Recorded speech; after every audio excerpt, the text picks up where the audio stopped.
안녕하세요. 개념이라곤 밥 말아먹은 어머님과 신우 때문에 이혼한 20대 여성입니다. 사람들이 왜 그런 말 하잖아요. 돈 많으면 뭐하냐 인간이 돼야지.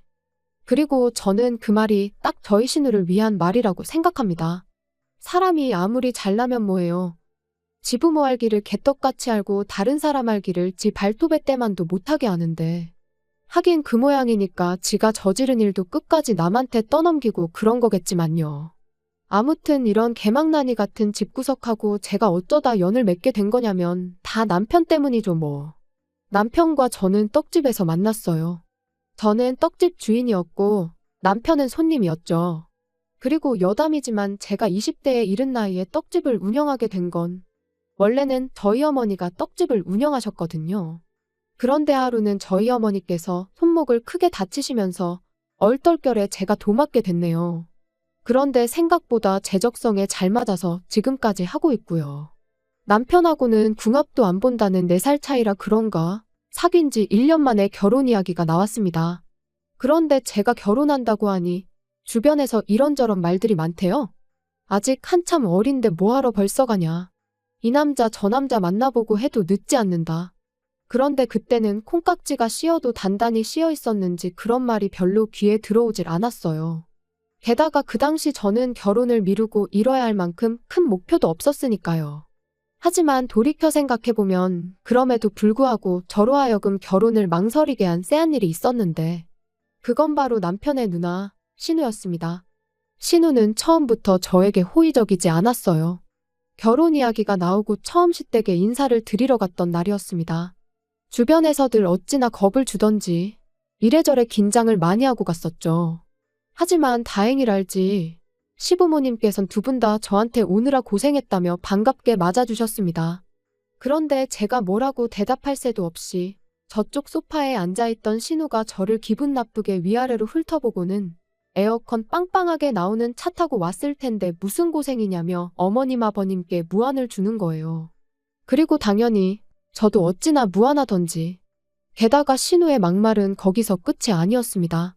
식사 후 다 같이 모여 앉아 커피를 마시며 이런저런 이야기를 나누고 있었는데 대뜸 저더러 진짜 말이 안 통한다더니 수준 차이가 이런 건가 하고는 혼자 피식 웃는 게 아니겠어요? 어이가 없었죠. 어떻게 사람을 면전에 두고 수준을 운운하나요? 물론 솔직히 말해서 신우 조건이 저에 비해 월등히 좋은 건 맞아요. 학교도 뭐 듣자 하니 명문대를 나왔고 돈도 잘 버는지 시부모님 생활비로 매달 200만 원씩 드리고 있다 했으니까요. 하지만 그렇다고 해도 사람을 대놓고 무시해도 되는 건 아니잖아요. 신우의 비웃음을 보고선 저는 잠깐 생각을 했습니다. 그냥 넘어갈까? 아니면 나도 한마디 할까? 그런데 만약에 제가 그냥 넘어가면 왠지 앞으로도 신우가 저를 막대할 것 같은 거예요. 그래서 결국 저도 한마디 했습니다. 수준 차이라기보다는 세대 차이 아니겠냐고요. 그리고 제가 없는 말을 한 것도 아니었어요. 실제로 신우가 저보다 8살이나 많았으니까요. 아무튼 제가 그렇게 신우 말을 받아치기가 무섭게 집안의 공기가 말 그대로 얼어붙었습니다. 저희 남편은 물론이고 시부모님까지 신우 눈치를 살피느라 정신이 없었죠. 게다가 신우는 신우대로 저를 노려보고는 무식한 건 알았는데 싸가지도 없다면서 성질을 내더니 문을 쾅 닫고는 자기 방으로 들어가대요. 그리고 그날 저는 남편에게 헤어지자 했습니다. 벌써부터 선 넘는 신우도 신우지만 그런 신우한테 시부모님은 물론이고 당신마저 한마디도 못하는 걸 보니까 답이 없다 싶다고요. 그랬더니 남편은 원래 성격이 저 모양인 걸 이제 와서 어쩌겠냐며 계속해서 저한테 좀만 이해해달란 식이었습니다. 정말이지 너무 한심했어요. 그래서 나는 당신 하나만 보고 결혼을 결심했는데 지금 이런 모습을 보니 정말 실망스럽다고 다시 한번 헤어지자 했죠. 그랬더니 남편이 전에는 보여준 적 없는 말 그대로 절박한 얼굴을 하고는 알겠답니다. 자기가 무슨 수가 있어도 신우가 저한테 함부로 못하도록 확실히 해두겠다나요. 하지만 결론부터 말하자면 남편의 그 약속은 이뤄지지 못했습니다. 저희가 결혼한 직후 시댁 내 신우의 영향력이 더더욱 커져버렸거든요. 그래서 그때부턴 정말 시부모님이 신우 말이라면 꼼짝을 못하시는 상황이 되었죠. 그리고 그걸 실감한 건 결혼한 지 한 달 만에 찾아온 추석 때였습니다. 아시다시피 명절은 떡집 대목이에요. 특히 명절 전날과 당일 점심 무렵까지는 정말 물 한 모금 마실 틈도 없이 바쁜데 그도 그럴 것이 평소에는 떡을 안 먹는 사람들도 명절에는 기분이라도 내려고 떡을 사가니까요. 그런데 마침 또 저희 시댁은 제사를 안 지내거든요. 그래서 남편에게 알다시피 명절이 떡집 장사 대목이지 않냐. 그래서 말인데 명절 당일 점심까지는 일 좀 하다가 시댁에 가면 안 되겠냐 물었습니다. 그랬더니 다행히 남편이 흔쾌히 그러자대요. 원래 시댁은 명절에 음식 같은 것도 안 한다면서요. 그래서 남편에게 하나 더 부탁을 했습니다. 당신이 어머님께 전화해서 얘기 좀 잘해달라고 말이죠. 그리고 그렇게 부탁을 한 건 제 나름대로 합당한 이유라고 생각했지만 그래도 어머님한테 미운 털 박힐까 걱정이 됐거든요. 그리고 마침내 명절 당일 그날도 새벽부터 일어나 열심히 일을 하고 있었는데 신우한테 전화가 걸려왔습니다. 그런데 어찌나 이른 시간이던지 그래서 저는 솔직히 무슨 급한 일이라도 생긴 줄 알았어요. 하지만 신우는 그저 짜증스러운 목소리로 다짜고짜 언제 오냐는 소리만 해댈 뿐이었습니다. 그리고 전 어머님께 못 들으셨냐 오늘 점심 장사까지 하고 간다고 대답했는데 신우가 저더러 미쳤냐대요. 어디서 배워먹은 버르장머리길래 명절 당일날 온다는 말을 그렇게 뻔뻔하게 하느냐고. 너 우리 집이 우습냐는 거예요. 그리고 기가 막혀서 순간 말이 안 나왔는데 그 사이에 상대가 신우에서 어머님으로 바뀌어서는 어머님까지 화를 내기 시작하셨습니다. 네 친정에서 그렇게 가르쳤냐 벌써부터 우리 집을 무시하냐. 분명히 남편이 어머님이랑 통화 잘했다고 했고 어머님이 허락하셨다고 했는데 왜 이러시나 싶은 게 어안이 벙벙하더라고요. 통화가 끝나기가 무섭게 그 길로 남편에게 쫓아갔습니다. 그리고 남편에게 좀 전까지 신우와 어머님이 저에게 퍼부은 막말을 들려줬지요. 그랬더니 남편이 정말 황당하단 표정으로 저를 보면서 오히려 왜 그러냐며 이유를 묻는 거예요. 그래서 낸들 알겠냐고 정말 짜증난다 했더니 자기가 좀 짚히는 구석이 있답니다. 그리고는 미안하다면서 집에 가면 알게 될 건데 너무 충격받지 말라나요? 그리고 그렇게 점심 장사를 마치고 시댁으로 향하는데 솔직히 기분이 너무 안 좋았어요. 친정 부모님하고는 내내 장사만 하고 정작 아침부터 밥 한 끼 제대로 먹지도 못했는데 정작 오라고 기다리는 것도 아니고 욕이나 하는 사람들을 보려고 가야 하는 제 신세가 참으로 서글프다 싶었죠. 그래서 가는 내내 차 안에서 눈물을 얼마나 쏟아냈는지. 그리고 그 서러운 마음이 다 가라앉기도 전에 시댁에 도착했는데 오느라 고생했다 뭐 그런 말은 고사하고 오히려 본체만 채 그냥 없는 사람 취급을 하더라고요. 그뿐인가요? 어머님은 아예 날 다세고 오지 그랬냐면서 비꼬기까지 하셨으니 올라오는 울분을 꾹꾹 누르며 싸간 음식을 하나씩 풀어놓기 시작했습니다. 어쨌든 처음 같이 보내는 명절이니 어떻게든 잘 버텨봐야지 그런 마음으로요. 그런데 그때 신우가 옆에 와선 힐끗 보더니 장사하고 남은 거 싸온 거냐면서 이상한 냄새가 난다고 호들갑을 떠는 거예요. 그리고 그 모습까지 보고 나니 솔직히 저도 더는 가만히 있을 수가 없었습니다. 그래서 저도 가져간 음식을 도로 치우면서 먹기 싫으면 안 먹으면 그만이지 왜 말을 그렇게 하냐고 쏘아붙였죠. 그랬더니 너 지금 나 가르치냐 네가 뭔데 나를 가르치냐. 혼자 아주 난리가 났더라고요. 그리고 저도 그때는 이러다 머리채 잡아도 난 모른다는 각오였는데 어디선가 어머님이 불이 나게 저희들 사이로 뛰어오셔서는 왜들 그러냐며 그만둬라 하시더니 제 손목만 잡아채시곤 얘기 좀 하자며 방으로 저를 끌고 들어가셨습니다. 그리고 제가 너무 억울하고 분해서 이 손 놓으시라고 하자마자 어머님께서 생각지도 못한 행동을 보이셨어요. 어머님이 방문을 잠그시더니 제 손을 양손으로 꼭 쥐시고는 미안하다 하셨거든요. 신우 성격이 별나서 그런 거니 저더러 좀 참으라고요. 그리고는 치사하고 더러워도 어쩌겠냐면서 집에 왔을 땐 그냥 신우 말이라면 내내하고 비위 좀 맞춰주라고. 그래야 당신이 편하다는데 이게 다 무슨 소린가 싶대요. 그리고 제가 상황 파악을 하느라 정신이 없던 와중에 어머님은 다시 큰 소리로 마치 밖에 있는 신우가 들으라는 듯이 너 왜 네 신우를 열받게 하냐며 저한테 호통을 치셨습니다. 말 그대로 생쇼를 하신 거지요. 그리고 그 멍청한 생쇼를 한 10분쯤 하고 나왔더니 신우가 실실 웃으면서 저를 쳐다보대요. 한 손엔 제가 가져온 떡을 들고서 말이죠. 그리고 이후로도 시댁에선 멍청한 생쇼가 번번이 반복되었고 그럴 때마다 정말 현타가 장난이 아니었어요. 하지만 어머님도 남편도 제가 그래야 가정의 평화가 유지된다 하니 참으로 기가 막힐 뿐이었습니다.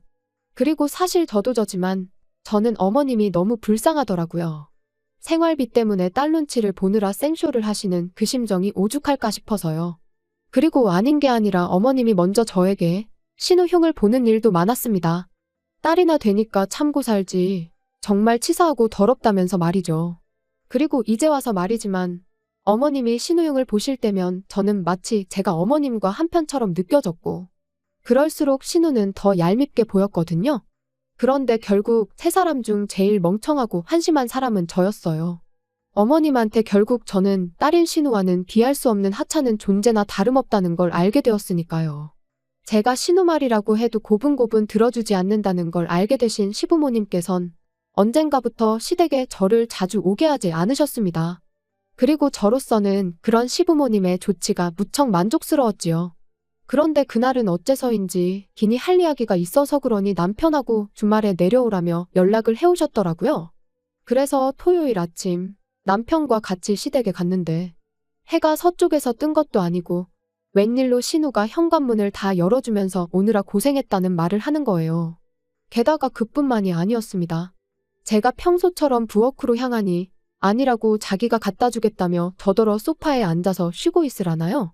사람이 죽을 때가 되면 하는 짓이 달라진다더니 어디가 아픈가 싶고 별 생각이 다 들었죠. 그리고 아니나 다를까 어머님이 얘기 좀 하자시더니 다짜고짜 부탁할 게 있다며 이유 불문하고 저희가 들어줬으면 좋겠다셨습니다.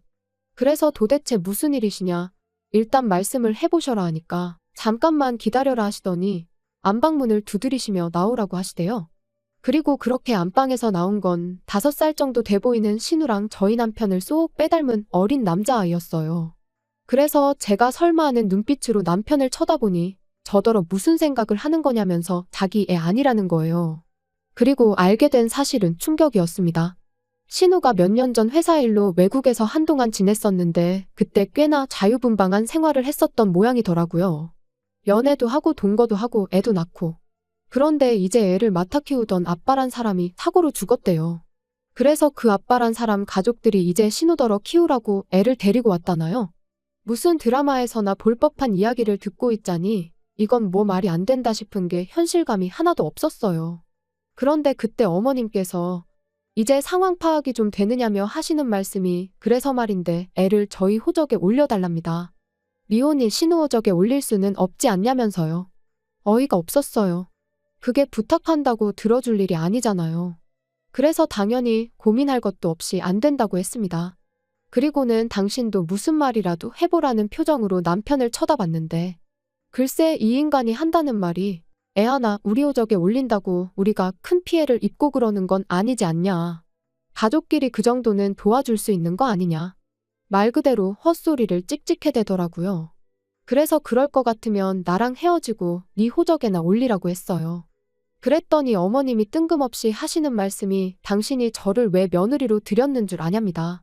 다른 조건은 하나도 안 보고 인성 하나만 봤대요. 그러면서 저더러 당신 실망시키지 말라는데 어이가 없어서 누가 들으면 얼마나 차이나는 결혼 허락해 주신 줄 알겠다 받아쳤습니다. 실제로 결혼 비용을 남편이 더해온 것도 아니고 벌이로만 놓고 보면 제가 더 벌거든요. 그뿐인가요? 아마 모르긴 몰라도 다 까놓고 비교하면 부모님 재산도 저희 부모님이 훨씬 많으실걸요? 그런데 무슨 인성만 보고 며느리로 들였다는 말씀을 하시는 건지. 게다가 가뜩이나 열받아 죽겠는데 남편은 남편대로 저한테 지금 몇 사람의 인생이 걸려있다면서 부담스러운 소리나 짓거리고 있었으니 이런데도 내가 이 인간이랑 살면 나야말로 등신이다 싶더라고요. 그래서 남편한테 그러니까 나랑 이혼하고 네 호적에 올리라고 소리를 질렀습니다. 그랬더니 이제 어머님까지 너가 뭐 얼마나 대단해서 우리가 너한테 지금 절절매는 줄 아냐면서 그러래요. 이혼하라고요. 그래서 저도 뭐 뒤도 안 돌아보고 제 가방하고 차키만 챙겨서 나왔는데 남편이 불이 나게 쫓아나와서는 정말 왜 이렇게 일을 크게 만드냐면서 호적에 올리라는 거지 대신 키워주라는 것도 아닌데 너무 예민하게 굴지 말라는 거예요. 어이가 없었죠. 그래서 됐다고 너랑 더는 말 한마디도 섞고 싶지 않으니 이 손 놓으라고 했습니다. 그리고는 가서 네 누나가 싸질러 놓은 똥이나 치우면서 살라니까 지도 더는 할 말이 없는지 아무 말도 안 하고 입술만 잘근잘근 깨물더라고요. 그리고 결국 며칠 뒤 남편에게 다시 연락이 와서는 정말 이혼밖에 방법이 없겠냐대요. 자기가 그렇다고 누나랑 엄마를 버릴 수는 없지 않냐면서요. 남편다운 말이었어요. 그래서 결국 이혼했습니다. 협의 이혼이라 생각보다 일은 쉽게 진행됐지요. 그리고 남편이 나름대로 그간 자기 누나랑 엄마 때문에 제가 마음고생한 건 알고 있었다면서 미안하다더니 재산 분할할 때 양보를 좀 하더라고요. 물론 같이 산 세월도 얼마 안 되고 그래서 공동재산이랄 것도 많이 없긴 했지만요. 그리고 마지막 만났을 때 하는 말이 애는 시부모님 호적에 올리기로 했답니다. 그래서 저도 모르게 그게 정말 되냐고 물었거든요. 그랬더니 잘난지 누나가 어디서 방법을 알아왔다나요. 아무튼 그래서 이혼도 했고 지금은 떡집이래만 말 그대로 올인 중입니다. 지나간 시간을 생각하면 처음부터 결혼을 하지 말았어야 한다는 후회도 들지만 이제와 후회 안 들 저한테 득될 것도 없고 그래서 인생 공부했다 생각하고 정신승리 중이에요. 어떻게 마무리해야 하나 싶은데 아무튼 하루하루 또 최선을 다해 살다 보면 좋은 날이 오지 않을까요?